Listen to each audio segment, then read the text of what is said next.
It's important to consider who you are less concerned about, though they might seem unimportant at first.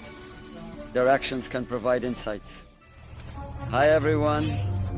I've been in the Army for a month now, and my reservist training is coming to an end. I thought it would be a good idea to tell you what I've been up to here.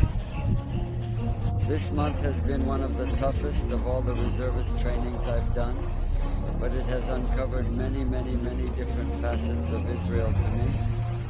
So let me tell you how it all happens throughout this entire month. I'm not feeling well, cucumbers. Give me the stash.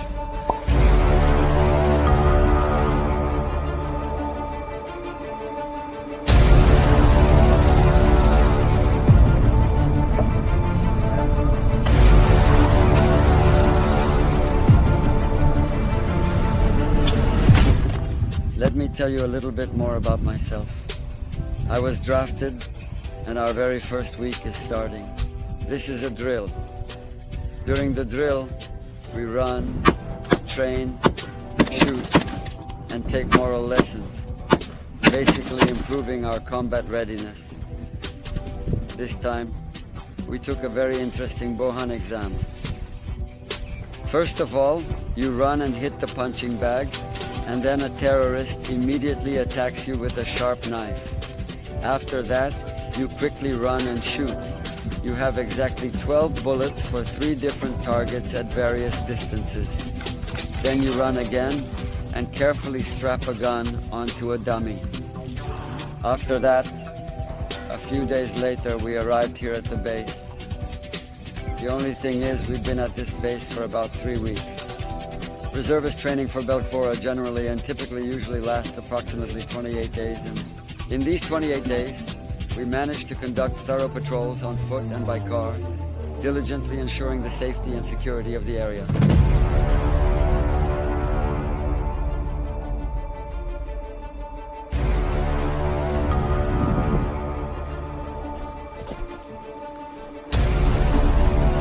They speak Arabic, which is a widely spoken language with a rich cultural heritage. Additionally, I wanted to mention that I am no longer a sniper team leader.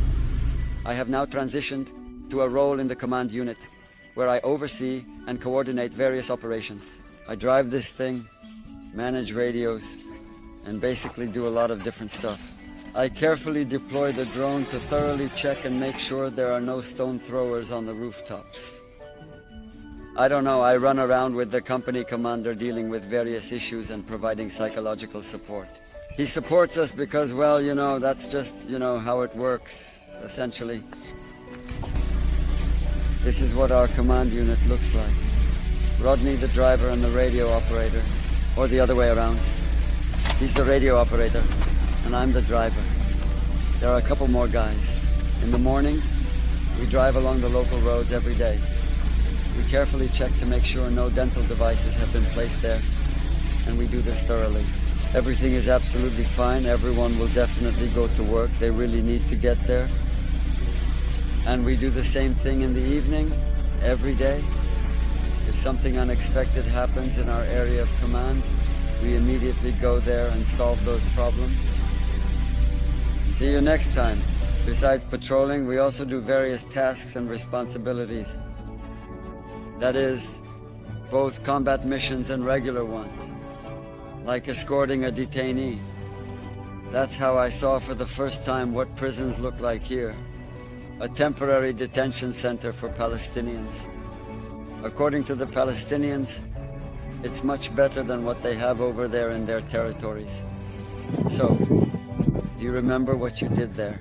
We guarded the entry of Orthodox Jews into the historic village of Hawara, ensuring their presence was peaceful. There were, not pogroms, how to say, a little bit of slight unrest. On a lighter note, there's a joke about the word shu, which means what in Arabic. And when you say warma to a Palestinian, he says shu warma, like shawarma. This is the first time in 15 years that I've managed to do this. I'm actually yelling, they're really throwing stones at us, and we started raiding them like it's not very aesthetic, they don't reach us, kind of weak overall. And then the prisoners started yelling at us like, "Soldier, let's PvP," or "Are you too scared to be a man?" You know? So I'm yelling, "Come on, get over here." He's yelling something back, and I go, "Varma." He's like, "Shush." And I go, "Yeah, Varma." He goes, "Shush, Varma. Shu Varma.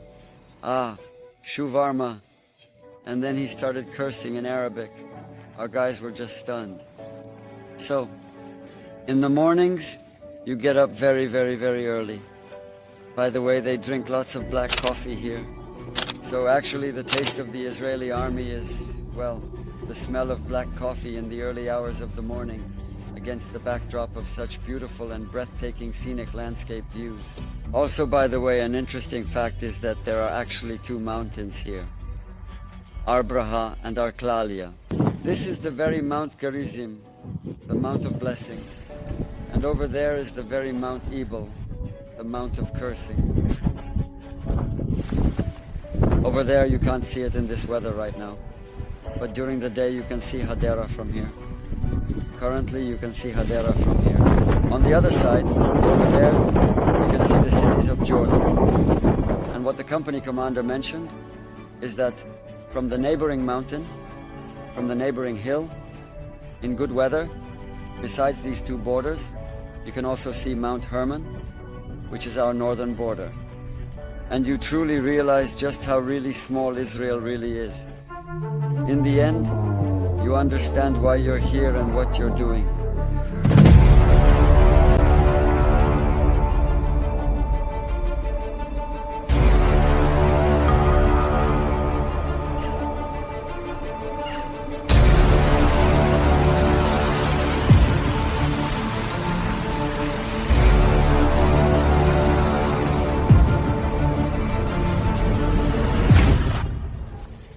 In addition to arrests, we also conducted regular patrols and surveillance to ensure safety.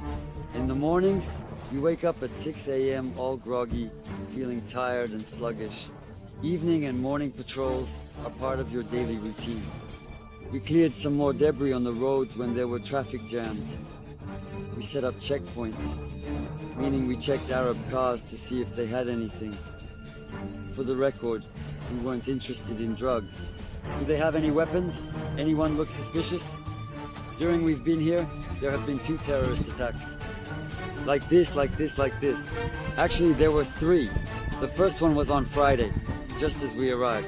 A massive stone was suddenly thrown at a car with a family inside. There was a pregnant woman driving unexpectedly. The stone passed near her chin, and she was badly scratched by the fragments.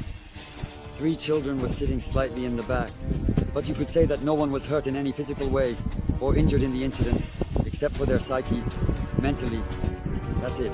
A few days after that incident, they shot at a man who was inside a car. Despite multiple attempts, they ultimately failed to harm him. They started shooting back. The guy wasn't a pushover. We caught that terrorist very quickly. And the third one, it was when I was at home. They started shooting at the soldiers, and 2 soldiers were injured. Usually when there's a terrorist attack, it's an incredibly tough and extremely challenging time. You stand a lot, guard a lot, and you're all on edge. But even that time passes, and peace and calm come, like now.